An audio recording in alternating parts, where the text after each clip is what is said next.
Welcome everybody to our webinar today with HelloFresh. Firstly, thank you very much for making time and the effort to join us. And if you're looking at the recording right now, thank you for making time watching the recording. Just as an introduction to myself, my name is Manib Siddiqui. I'm Star's Customer Success Lead and I'll be hosting the webinar today. Today, we have the pleasure of discussing candidate experience with HelloFresh today, so specifically Greta and Kalina.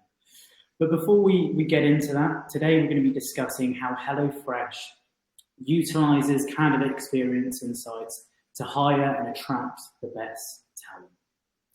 Just as some housekeeping rules, if you have any questions, feel free to use the chat function. If you do, we should have at least 10 minutes at the end of the call to go through your questions for a quick Q&A. If we can't answer all of your questions, feel free to reach out directly to one of our colleagues, our fantastic account executive, Colin, whose details will be shared within the chat function.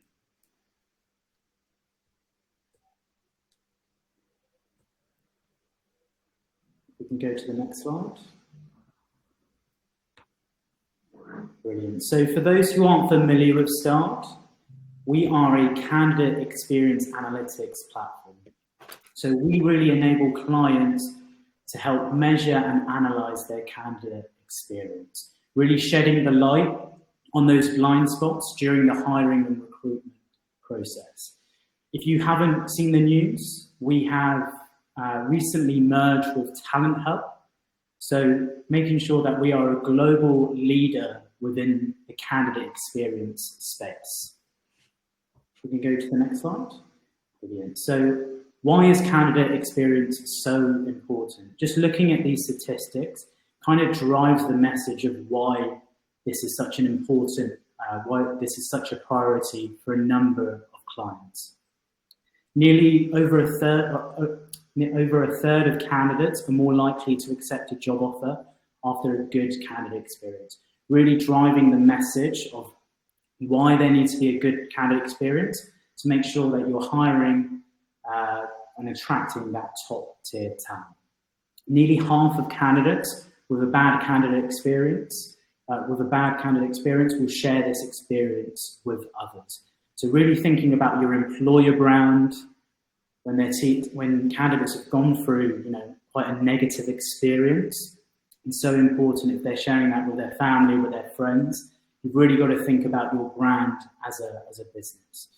And then over 70% of job seekers turn down an offer because of a bad experience. So really, again, on that point of attracting and recruiting top tier talent, it's so important to have a positive candidate experience. And next slide. Brilliant. And these are just a few of the examples of the companies that we've helped measure and analyze their candidate experience. Within this space, kind of demonstrates how important it is and why it's such a priority for a number of these, all of these customers that you see here. Yes, they may be in different industries, they may have different use cases, they may have different objectives, but they have the same priority, which is candidate experience.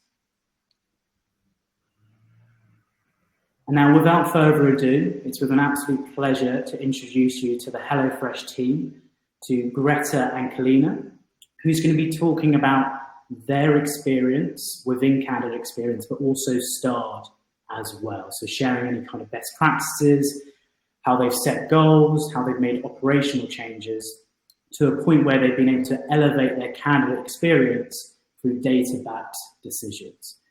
So Greta, Kalina, do you mind giving everyone an introduction to yourself and your role, and also a bit of a story of the shirts that you're wearing?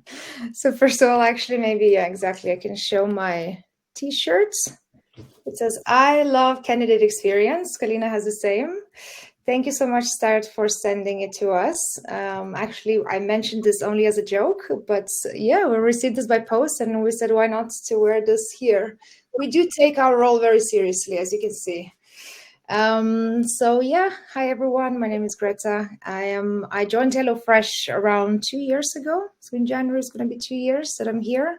And my role is a global head for talent operations, experience, and intelligence.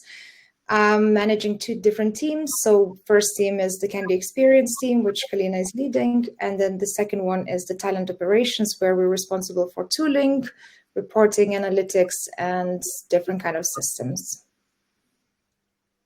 Thank you, Greta. And Kalina? Hi, everyone. My name is Kalina. I've been at HelloFresh for 1 year now, and I am leading the candidate experience team, and yeah, loving it here so far. Amazing. Thank you both for those introductions, and thank you once again for joining us, for you to kind of convey and illustrate the work that you've done with Start, but also candidate experience. So starting off from the beginning of your journey within candidate experience, can you describe how you started about it, how it came across, what were you looking to also achieve at that beginning point? I think how my journey started. So actually I started my career as a recruitment coordinator in TA. I was working in Zalando for many years before I joined HelloFresh. So this recruitment coordination and getting into the candidate experience topics was also quite a journey for me. Also talking about HelloFresh particularly, I have to share a story that I have been hired myself as a candidate within 24 hours, which is amazing. I had the most amazing candidate experience to start with. But generally, before even I joined Zalando as a recruitment coordinator, I have a background in hospitality as well. So for me, just working with people, customer service, candidate experience is quite a very similar thing for me. And it was always one of the most important aspects of my job as well.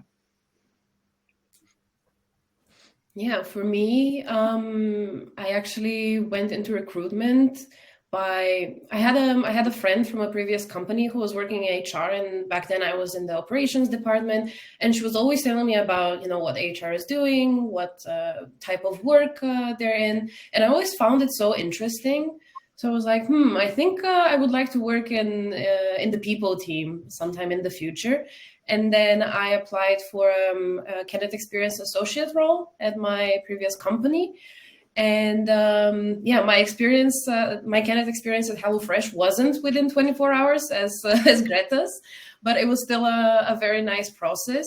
And I remember I wasn't actively looking for a new job at the time, but a former colleague of mine actually reached out to me and said, hey, there's this position opening up at HelloFresh. I think you're going to be a great fit. Do you want to try it out?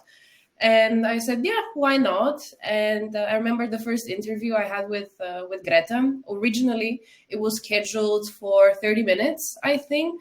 But we clicked so well, and there was so much to talk about that we ended up speaking for a full hour. So Greta, very nice that you didn't have any meeting back to back after this one, so we could actually discuss all the topics. It was match made in heaven, Kalina. Match made in heaven. Absolutely, yeah. And after this interview, I became more and more engaged with the process. And then when I received the offer, I was over the moon. Amazing. Two brilliant stories there, whether it's being hired within 24 hours or just being such a cultural fit or really having a normal conversation. I always think that's such a benefit when you're in a recruitment process, when it feels like you're speaking with an old friend or a friend themselves. So thinking about candidate experience itself, and I think this is such an important question, whether you're starting in your journey, whether you're within your journey, or you've been well within like 3-4 years of that journey as well.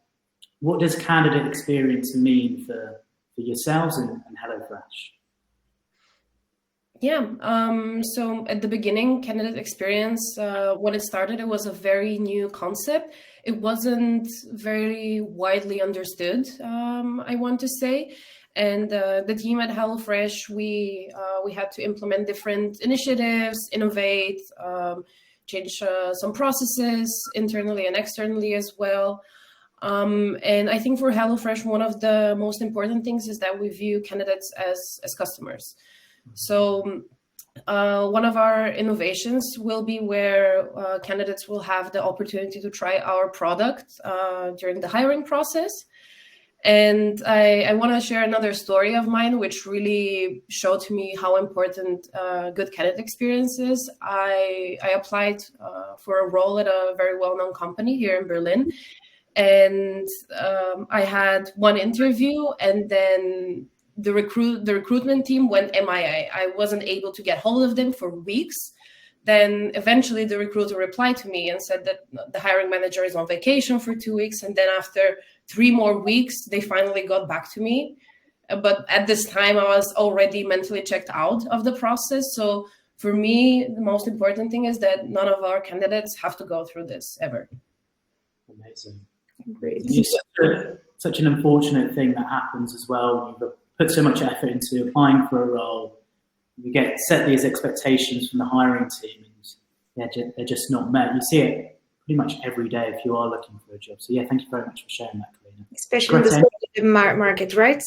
I just feel like in this competitive markets, we don't have that many roles, but we have very specific roles. And I think in this competitive markets, when everyone is looking for this top talent, the candidate experience is one of the most important things. If it's not quick enough, if it's not streamlined, if the interviewers are not aligned, I think you will just very quickly lose the candidate. Yeah, exactly. And it's such an interesting sort of mantra that you have. Your candidates are our customers. Well. That's our innovation project. Yeah, so that's one of the things that we're always trying to find some different ways how to innovate our candidate experience. So it's not just nice scheduling and kind of streamlining our processes, trainings and all the kind of things, but at the same time trying to what can we do? What can we do? Some innovative ideas, how to turn candidates into customers. So we want them to try our product, to get to know the product while they're in the hiring process as well. So this is one of the ongoing projects. We haven't launched it yet, but it's upcoming. Fantastic. Thank you very much for those insights. So you've been with Starred for a while now and used the platform extensively. How has the platform helped you with your goals, whether that's setting your goals or achieving your goals? Yeah. So I think we have Starred for now, I think just over a year. And when I first joined HelloFresh, we just had a very, very, very basic tool. I think I don't even remember how it's called. It was a very basic tool that would just kind of collect the data where the candidate was from and more or less the NPS score. So it didn't really give any insights or any kind of suggestions or solutions how we could improve it. And I remember at the very beginning, me and my colleague were looking into some candidate experience tooling. So we both looked into Start and Talent Hub, funnily. And then we had to, of course, put all the pros and cons for both companies and to understand which would be the best company for us. I'm glad you guys joined. So now no one has to make this difficult decision. So you brought the best of both worlds. But I was really impressed because, first of all, I came with an open mind. You guys are candidate experience tool. You're an expert. I was expecting that it's going to be just a tool that is going to show us, the NPS score, on track, off track. That's pretty much it. But I really like that the way you approach, that you actually focus on the different stages of the recruitment process. So, for example, you can see a different NPS score for rejected after first interview, rejected after testing, rejected after the interviews, the main interviews, withdrawn candidates hired, the hiring manager NPS. So there's so many different ways to look into it. And then we really started to realize that this helps us to kind of set better goals, to really see what the problem areas are. Maybe the hired candidates they're super happy, but then the testing could be a problem area. I would say the OKRs as well. So we do have our company OKRs that goes into the HR team OKRs and then goes into TA OKRs. So myself and Kalina, we are both leading the candidate experience and hiring manager experience OKR. So we set 3 key results for a year. So the first one would be the rejection after first interview. which was our problem area because we saw ourselves being a little bit below the benchmark. Benchmark really helps as well, by the way, to really kind of get a little bit more competitive and saying we have to be above the benchmark. So the key result that we set for ourselves was 10% above the benchmark. The second one was hired candidates 70 plus NPS, and then the hiring manager wants 70 plus NPS as well. So these are the OKR results, which also we do OKR review once a quarter. So we use STAR to really pull this data, not only one result globally, but we check this result for every single market that we have within HelloFresh. And yeah, the business also is quite interested. So Kalina received some requests.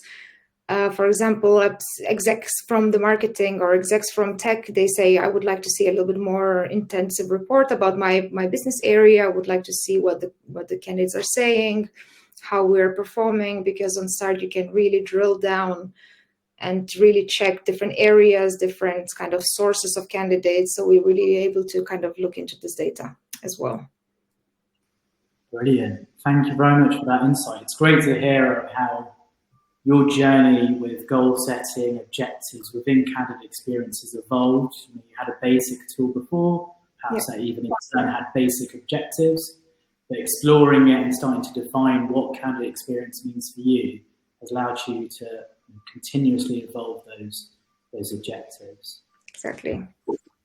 Now moving into, for yourselves, I think you're a great use case of candidate experience being a priority throughout the whole of HelloFresh, not just being siloed or isolated within the talent team. How have you kind of created that passion that you have for candidate experience beyond the talent team? Yeah, so the TA team actually implemented internal interviewer training, which is called License to Hire, and it's composed of two components. So the first one is online training, which lasts around less than 2 hours, I think. And then the second part is actually participating in shadowing and reverse shadowing sessions with more experienced interviewers. When the reverse shadows, they will then vet the person and be like, okay, this person is ready to interview now. So I think this has really put a focal point on streamlining the interviewing at HelloFresh, making sure all of our interviewers are on the same page and that we hold everyone to the same standards. So then the candidates get the same experience throughout the board. And yeah, this training, the reason why it's so important is we finally managed to align the entire business on how we interview at HelloFresh, because they are also let's say the second point of contact for candidates, and it's really important that we hold each interviewer to a very high standard in order to represent HelloFresh in the best light in front of candidates. But it took a really long time to get there. So the License to Hire is a very great initiative. But yeah, it took a really long time to get there, because I think the whole concept of candidate experience was very new when we first joined. And of course, the hiring managers, they understand the importance of interviewing, but finding that time to complete the online training, then of course do the shadowing, and it's of course it takes some time.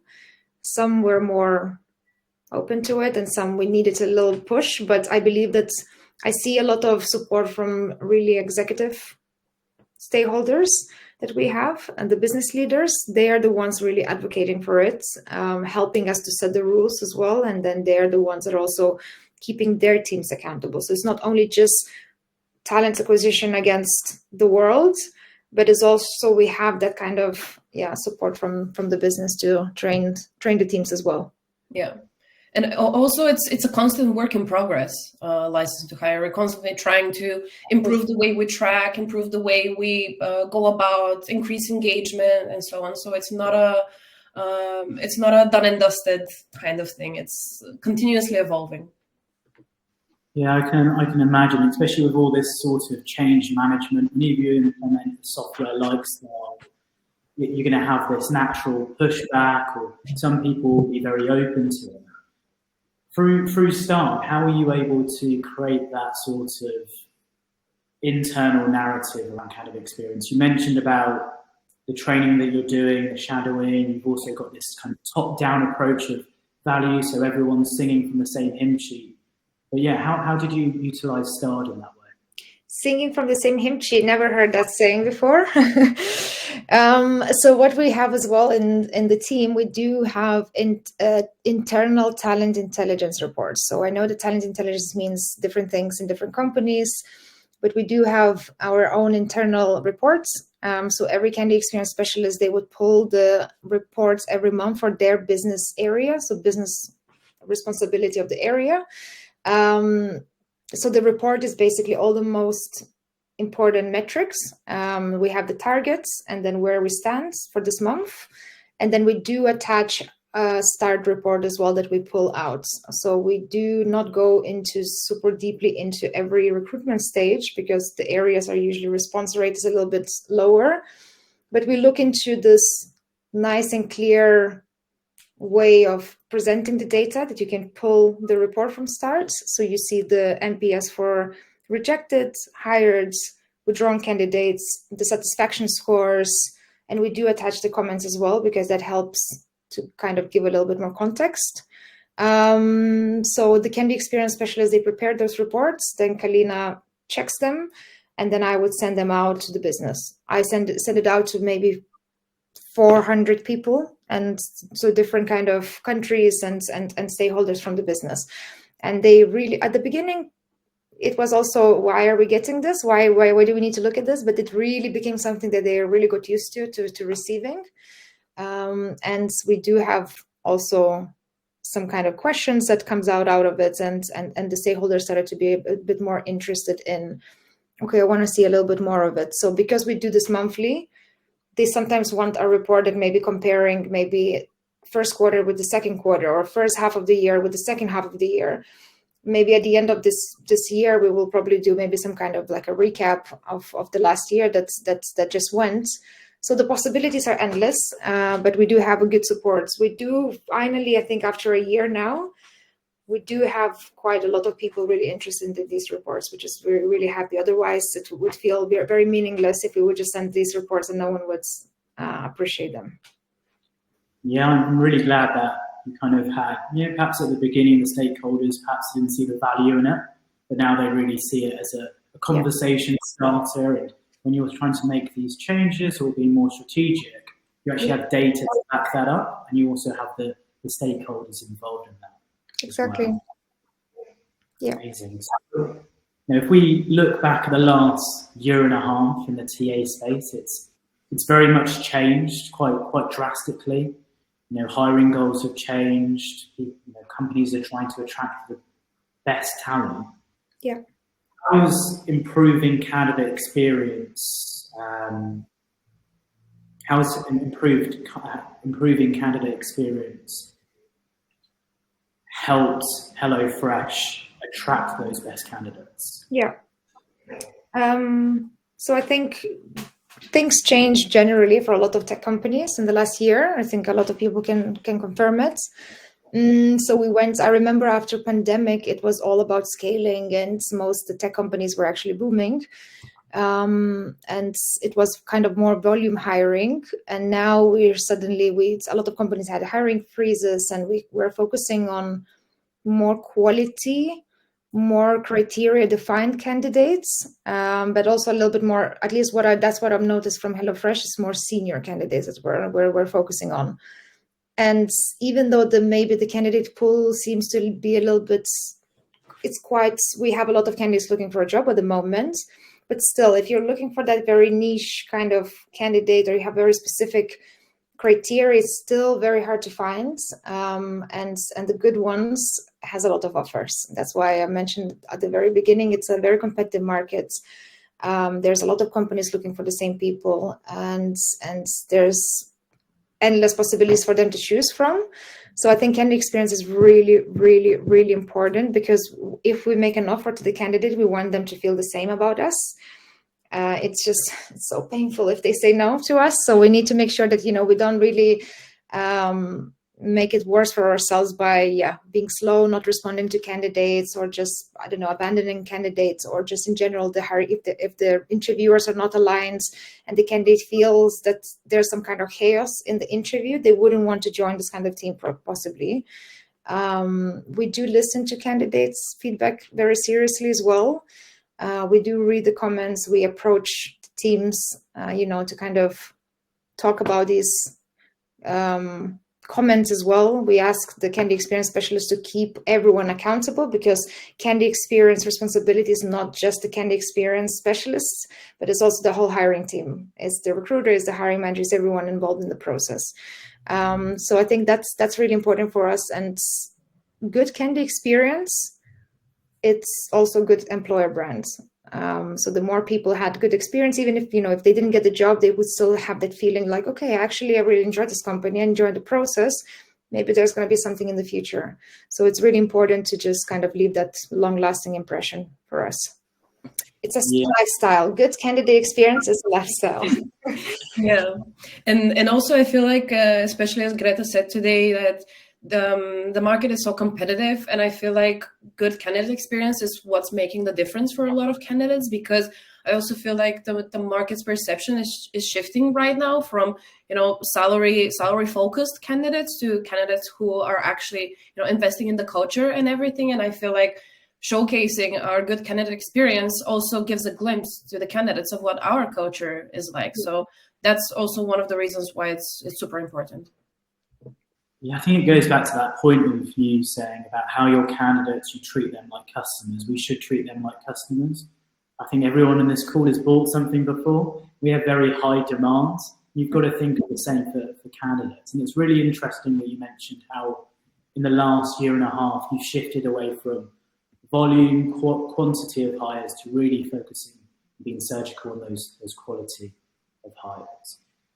You also discussed and mentioned around how you're listening back to the feedback through the platform. So through the platform, there's a lot of data that you can accrue on there. How has that data helped you, change some operational drive some operational changes within the business? And how has it helped you attract those best candidates, but also keep them within your hiring process as well?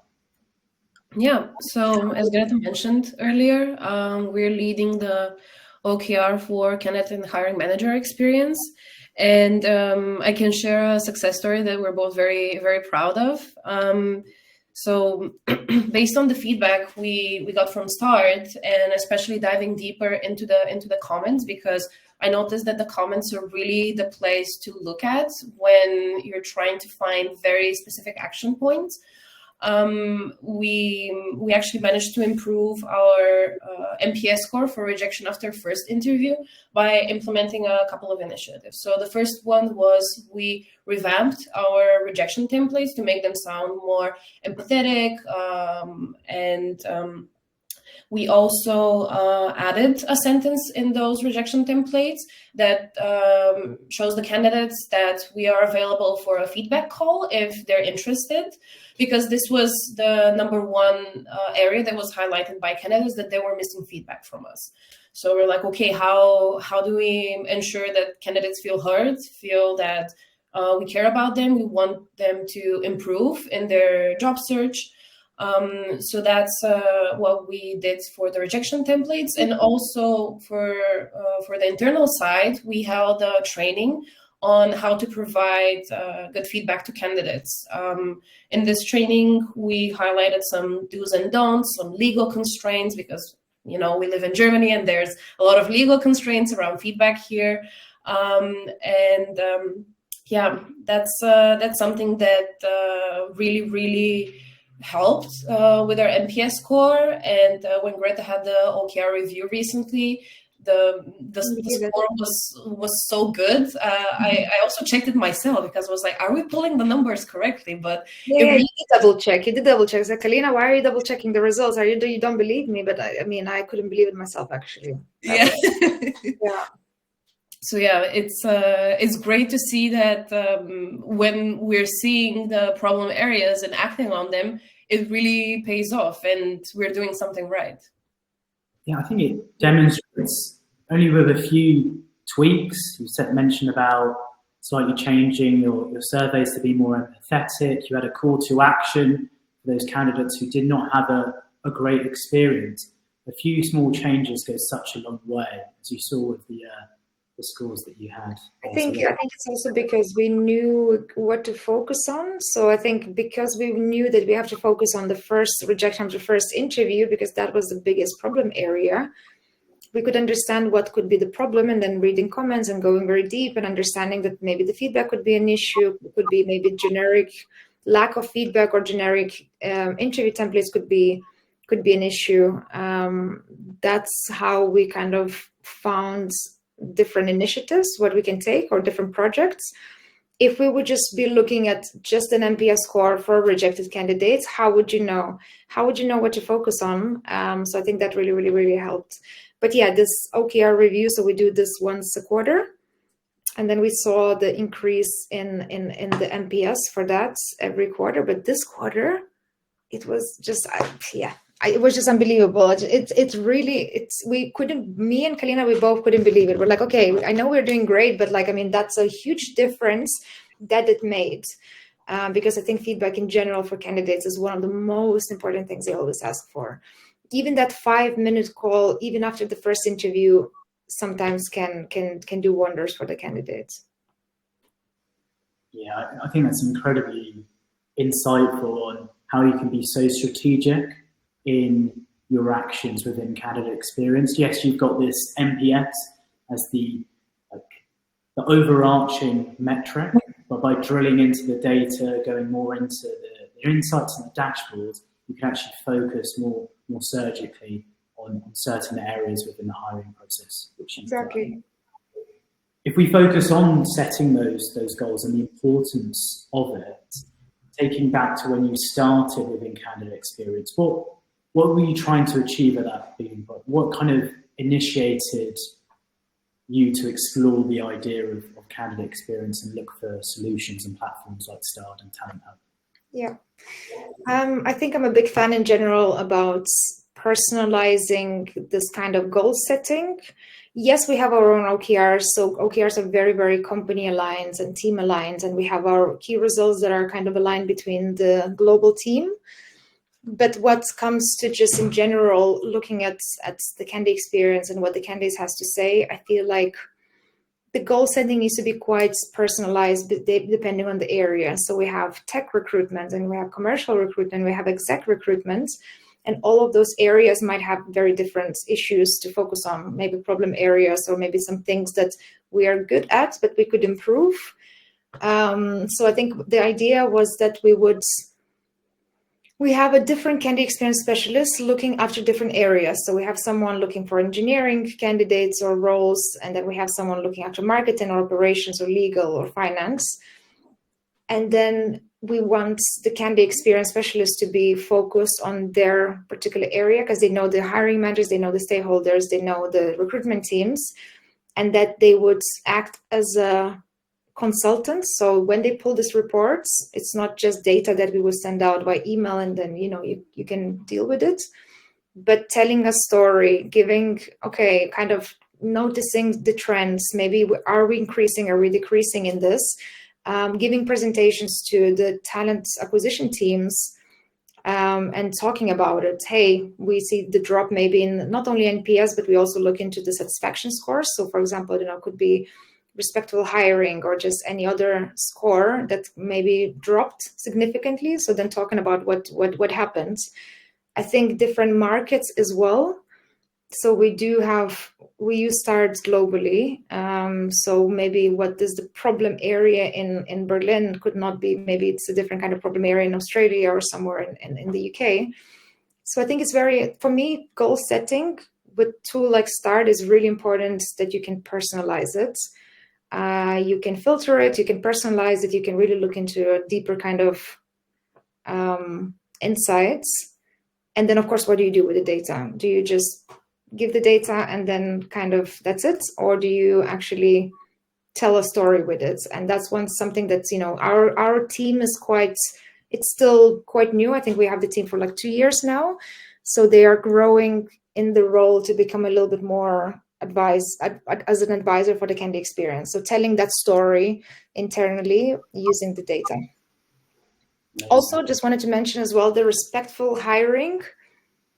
It's out of all the satisfaction scores that we have, respectful hiring is one of the things that is kind of a company OKR. So all the executives and business leaders, they really focus on that particular metric, because the respectful hiring, it can mean many different things. How the interviewers are interviewing, how we make an offer, how just in general how the process going. And I feel like they feel quite responsible for it, because respectful hiring can cover a lot of different topics.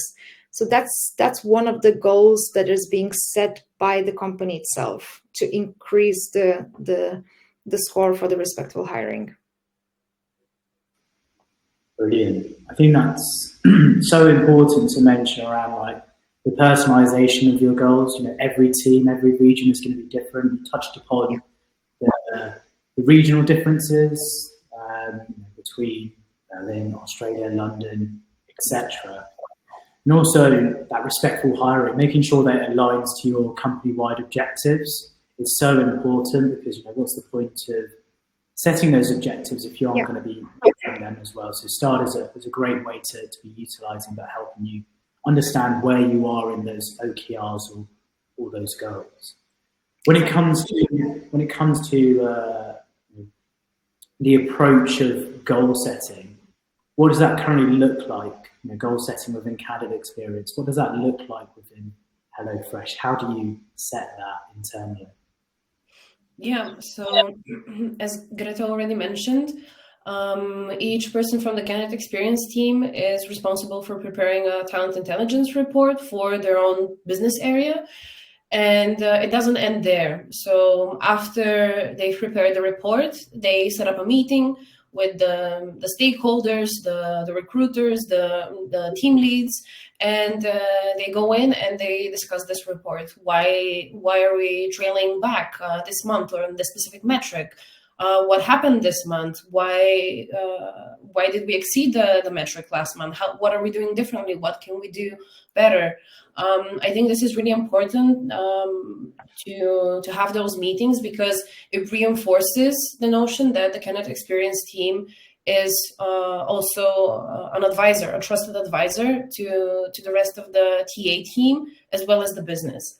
Because based on those reports, actually, we've managed to improve quite a lot of metrics. Because before those reports, these metrics, yes, we had them, but they weren't so visible, and no one was really holding the teams accountable for them. But now my team is doing that, and they're going into the meeting proposing solutions. And then in the next meetings, they say, hey, I see that we've improved on this metric this month. Really well done, team. Or diving deeper into START or into different job pipelines to understand where the problem areas are at. Also, the benchmark that START is providing is super useful for us to see how we measure against other users of START. I think this is really nice and not something that I haven't really seen before anywhere else.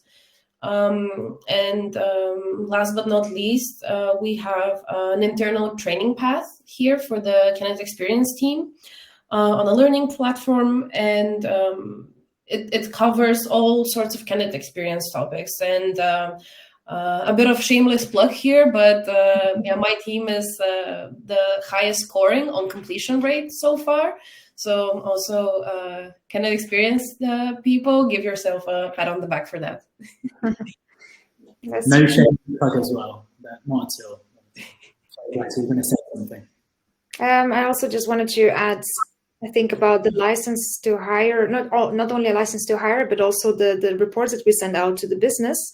I think what helps is that when I send out these reports, I send out one email and I attach the links for different business areas, and then I send out the whole wider business.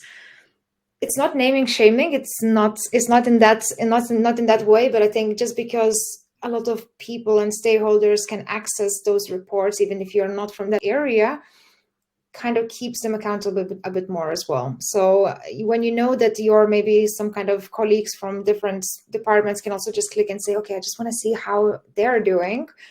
I think that really helps to just really take the data more seriously, and that is not just another report that comes from talent acquisition, but really like, okay, actually, yeah, I want to improve this course. I want to understand what can we do better, how to become a better interviewer, how to perform better. And especially if you're looking for some more senior, more niche kind of candidates, you really need to nail this, to make sure that your process is as lean as possible. Yeah. And also, I think it also adds a bit of competitiveness and gamifying to the whole thing.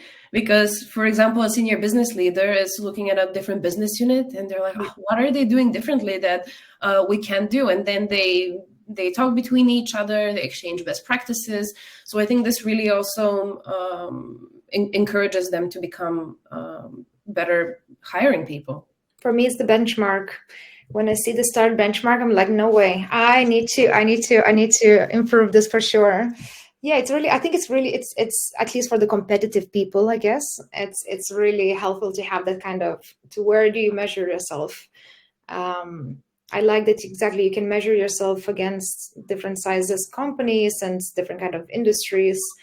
I know you recently changed how the benchmark is looking, so it's quite good to see. Yeah, it seems like everyone knows their roles and responsibilities very well, down to a T within the recruitment process. And it's great to have those insights on how certain recruiters, hiring managers, teams are recruiting. Yeah, it's always funny when a bit of competitiveness comes out. It's normally the people who say they're not competitive, and then they see their numbers and they're like, okay, what's going on? Okay, what's going on? Yeah. So, and it's great to hear that they're sharing best practices where you can really start replicating those top performing teams or top performing members with the wider force as well. So you mentioned around the richness of the data. With candidate NPS, Net Promoter Score, I think when you're starting off in this journey, it's very much a great indicator of where you're at right now. But there is a lot of data that you can accrue within START. What kind of data beyond candidate NPS have you leveraged? Have you looked at your time being a START client? Yeah. As Greta mentioned earlier, the metric on START about respectful hiring is now a global OKR, and there's a lot of senior leaders who are very interested in this. They've actually approached me and asked me to send them monthly reports from START, highlighting this metric, highlighting comments as well. So they are definitely realizing that this specific metric, respectful hiring, is something that really depends on them, because they're the ones who are representing HelloFresh throughout the bigger part of the process with interviewing. So I think this, we didn't have this respectful hiring before we implemented START.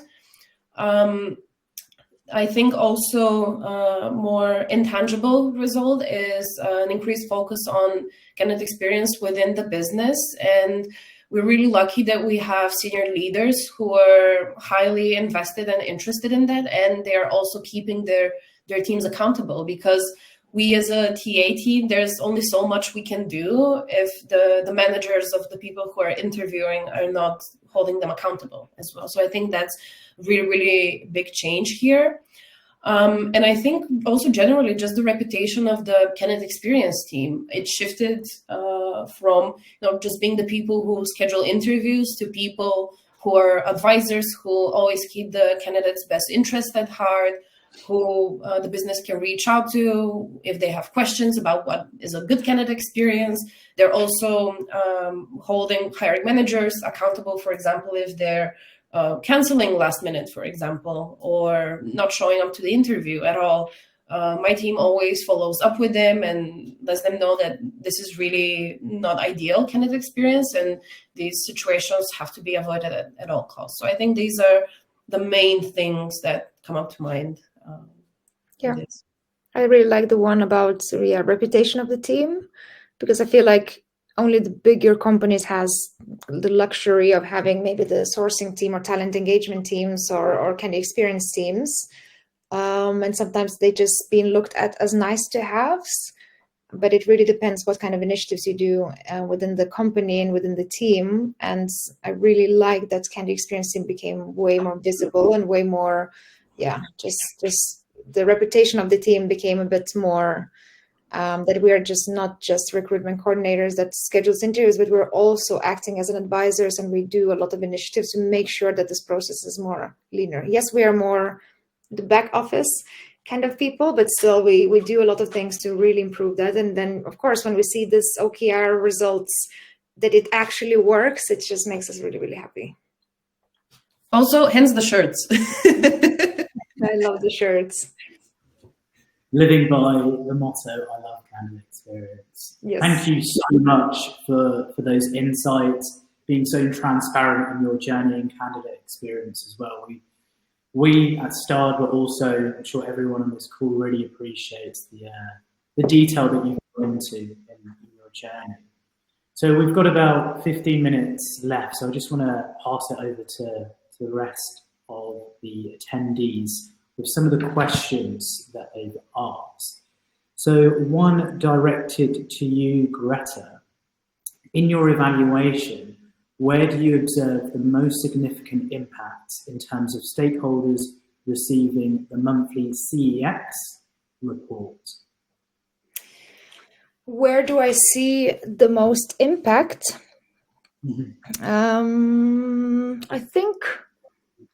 I think they just really want to understand why the NPS is dropping mostly. So we do have some stakeholders that they just, when they see that it drops significantly, sometimes the reason is just low response rates, simply as that. But sometimes they really want to understand, did we do something wrong? Why suddenly something dropped? That was this, something to do with the interview, or was it something to do with the recruitment process? So I think it's just for them, it's really important to understand the reasons. That's why the comments really help, because we can't really explain the narrative without the comments. Because sometimes on Start as well, you can sometimes check. For the NPS, you can drill down to the comments and see exactly what was the issue. I think that's really important. But also, I must say as well, for example, for the offer candidates, usually offer candidates, the NPS is quite positive, but we saw some decrease in some of the markets. It's still a positive result, but what do we do to actually increase this? Did we do something wrong within the wrong is a harsh word, but still, what do we change to make sure that our hired candidates or offer candidates NPS would be increasing rather than decreasing? I think this is also quite significant area that the business is also really interested in, because it's important for them, right? That the candidates would accept. Yeah, I'm sure from each business exploring the idea of candidate experience, they get all this data. It's really about what's relevant to them. But yeah, if there's a drop in NPS or anything related to that, a drop or anything negative, then kind of spell some alarm bells that need to be addressed. Exactly. Next question we have here is, do you measure anything around the rate of reschedules for interviews? Okay, I can say more about it. So yes, we do measure the rate of rescheduling for interviews, and we can do this because of our scheduling tool. I'm not sure if I'm allowed to say names or anything. Yeah, but our scheduling tool provides really good insights on amount of scheduled interviews, amount of rescheduled, how many interviews have been accepted by a specific stakeholder, how many have been declined. And of course, there are some areas where rescheduling is more prevalent than others, definitely.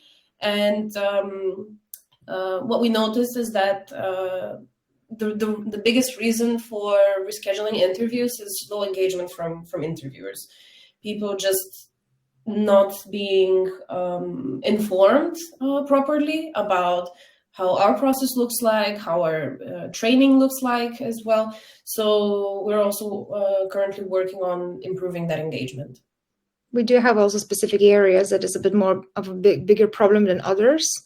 So I think, again, personalizing and tackling these rescheduling numbers is important to see that it's not company as a whole, it's specific areas that could have a bit of a more increase in reschedules than others. Great answer, thank you. Now focusing on the training that you've mentioned, are these training sessions conducted online or is it a live session? It's online, so we use a tool called Social Talent. It's an online platform. It's kind of similar to LinkedIn Learning. It's just mainly for focusing on talent acquisition. So we do have a basic and advanced learning path. So the basic one is, as Kalina mentioned, is just under 2 hours. That covers the basics, and then the advanced one is for more maybe senior hiring managers and interviewers.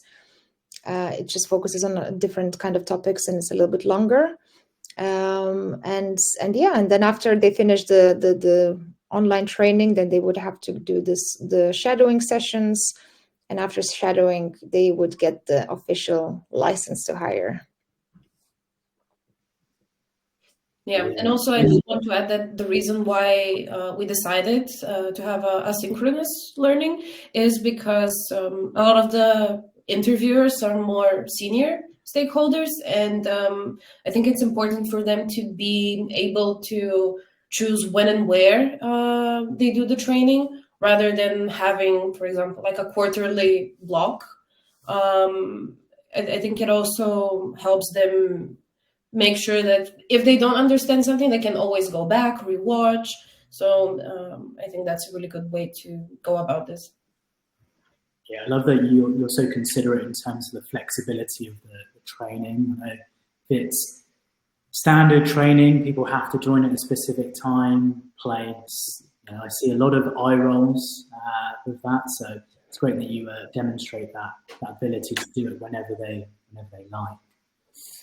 We have someone who's interested to know more about how you create an experience to win candidates as customers, what you do specifically alongside the hiring process. You mentioned around sampling your products. Is there anything else that you do in regards to that?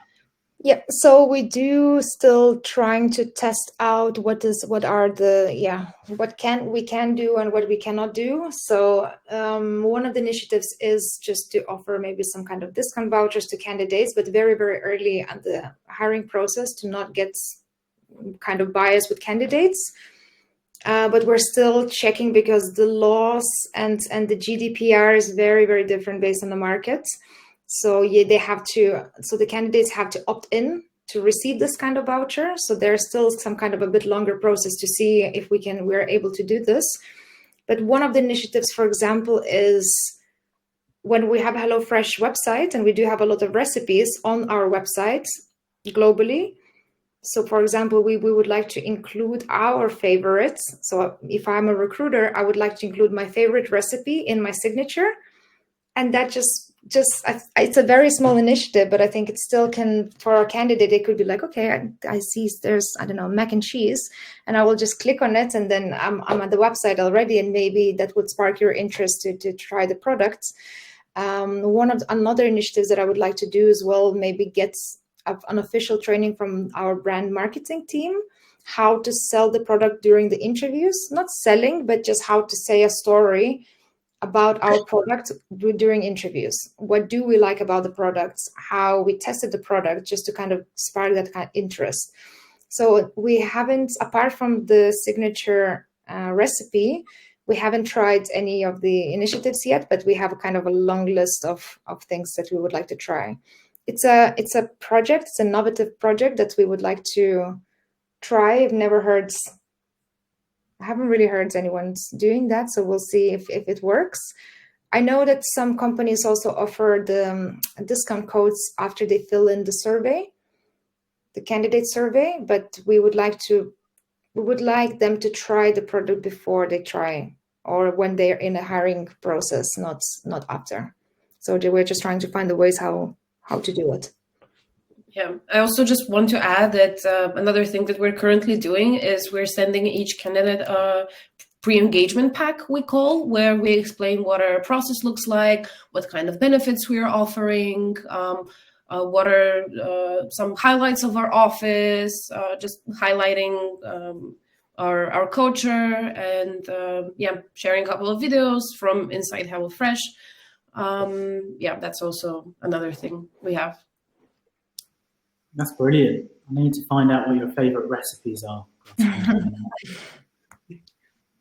The next question we have is, how many metrics do you have, and how did you decide on those particular ones? Metrics for what exactly? I think associated to candidate experience is quite an open topic, but yeah, do you have an idea of how many metrics you have associated to candidate experience? I mean, we have team metrics, which is more scheduled numbers, rescheduled numbers, and now we also have a turnaround time, which we're measuring with the scheduling tool that we have, which is also a really good metric to look into. But then we have talent acquisition metrics overall, which is, the NPS score is one of the ones that is kind of across the whole department. We have time to fill, time to hire, time to start. We have another metric. We have scheduled numbers as well. The pass-through rates for the recruiters. So we have different metrics depending on the role. So in our talent acquisition team, we have the talent acquisition partners, we have talent engagement partners, which is more the sourcer team. And then we have talent marketing. They have different metrics as well. The candidate experience, and anyone else I missed? Talent operations as well. The talent operations is my other team member, but yeah, that's a quite difficult one to put the targets, because it's more just extinguishing fires where you need them. But yeah, anything I missed, Kalina? I don't think so. I think it's you highlighted really nicely that, again, we're personalizing the metrics based on the team. So, for example, the executive hiring team, they have a bit of different targets than the rest of the team, because the nature of their candidates and their hiring processes is a bit different. So again, it's really important to personalize those metrics to reflect what they're currently working on. Yeah, exactly. Good stuff. I think we can maybe squeeze in at least 2 more questions. I had one question: any challenges you face regarding getting hiring managers / leadership buy-in on the candidate experience topic?